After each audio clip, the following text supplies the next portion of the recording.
اچھا نماز کی اہمیت کو سمجھو، اور احکام جو ہے نا شریعت کے وہ زمین پر جبریل امین لے کر آئے، حج، روزہ، زکوٰۃ، بہت سارے احکام وہ آسمان سے جبریل امین آتے تھے، مگر نماز کی اہمیت سمجھو کہ نبی پاک کو عرش پر اور اس کے بھی آگے بلا کر یہ تحفہ دیا گیا، یہ تحفہ وہاں دیا گیا تاکہ اندازہ ہو کہ اس کی اہمیت کیا ہے۔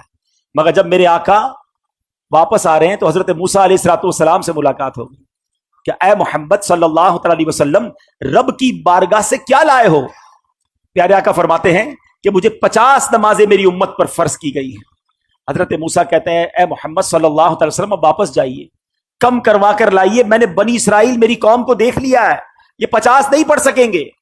نبی پاک پھر جاتے ہیں، واپس آتے ہیں 45 ہو جاتی ہیں، بتائیے 45 ہو گئی، کہا نہیں اور جائیے یہ زیادہ ہے، کم کروائیے۔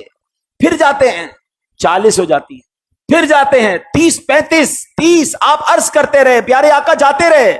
یہ تھوڑا سا رک جاتا ہوں، ایک اور بات اس میں سیکھنے والی ہے کہ نبی پاک کی رسائی کیسی تھی، جب چاہتے چلے جاتے تھے، یہ ایک بار جانا نہیں ہوا، کسرے دنا تک کس کی رسائی، جاتے یہ ہیں آتے یہ ہیں پھر جاتے یہ ہیں آتے یہ ہیں، یہ کیسا کنیکشن تھا، یہ کیسی اجازت تھی۔ اچھا ایک اور عشق والی بات علماء کہتے ہیں کہ حضرت موسیٰ نے ہمارا تو بھلا کیا ہی کیا، اپنا بھی ایک بھلا کیا تھا، کوہ طور پر دیکھنا چاہتے تھے نا، نہیں دیکھ پائے نا۔ آج بھی کچھ عشاق پتہ ہے جو مدینے سے آتا ہے نا اس کی آنکھوں کا دیدار کرتے ہیں کہ ہم نے مدینہ نہیں دیکھا، ان آنکھوں نے مدینہ دیکھا ہے، ان آنکھوں کو چوم لوں۔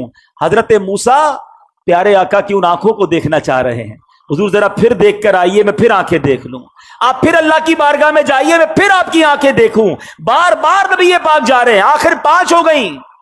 حضرت موسیٰ نے تو وہاں بھی کہا تھا حضور اس کو بھی کم کروا کے لائیے، نبی پاک فرماتے ہیں مجھے حیا آتی اللہ کی بارگاہ سے۔ مگر وہاں سے ارشاد کیا ہوا، حدیث پاک ہے کہ جب 50 سے 5 کر دی گئیں تو آواز دی گئی اے محبوب ہماری بات نہیں بدلتی، آپ علیہ الصلوۃ والسلام کے لیے ان 5 کے بدلے میں 50 کا ثواب ہے۔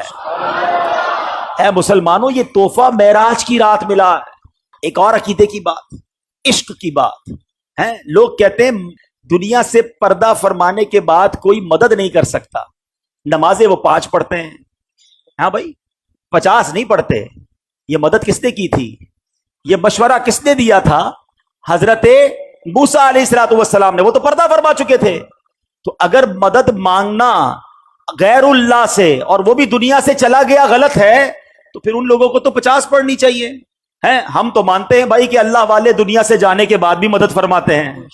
تو اب یہ سمجھنے والی بات ہے کہ یہ احادیث میں ہے، اللہ کے حبیب فرما رہے ہیں کہ مجھے حضرت موسیٰ نے کہا کہ جائیے واپس عرض کیجئے، تو اس کا مطلب یہ ہوا کہ اللہ کے نیک بندے اور انبیاء تو سبحان اللہ، انبیاء، صحابہ، اولیاء اللہ کے کرم سے یہ دنیا سے پردہ فرمانے کے بعد بھی مدد کرتے ہیں۔ یہ یقیناً ہمارا عقیدہ ہے کہ جتنے یہ جو بزرگان دین ہیں یہ مرنے کے بعد جو بھی ہیلپ کرتے ہیں یہ اللہ کی عطا سے کرتے ہیں، یہ ہمیشہ یاد رکھیے، بِإِذْنِ اللہ، اللہ انہیں یہ پاور دیتا ہے اور وہ رب کی عطا سے کسی کی مدد کرتے ہیں۔ ہر نبی، ہر ولی، ہر صحابی وہ محتاج ہے رب کا، رب کسی کا محتاج نہیں ہے۔ تو اگر یہ عقیدہ ہے تو اس میں کوئی پرابلم نہیں ہے اور اس میں کنفیوز ہونے کی بھی ضرورت نہیں ہے۔